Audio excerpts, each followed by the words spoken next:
kwenye rap makaveli mwingine Stan Rhymes neza taka simu kauzi. Stan Rhymes ni moja kati ya wasanii wakali wa hip hop.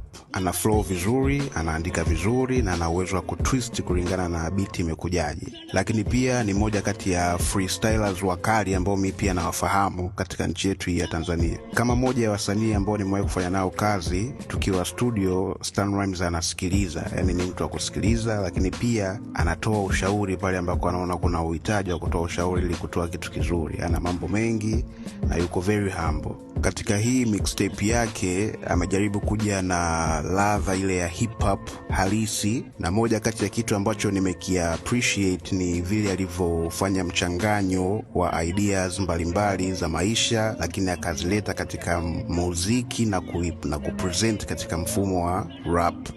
Kwa hivyo unavyoenda kusikiliza mixtape yake, jaribu kufungua akili yako na kuwa unategemea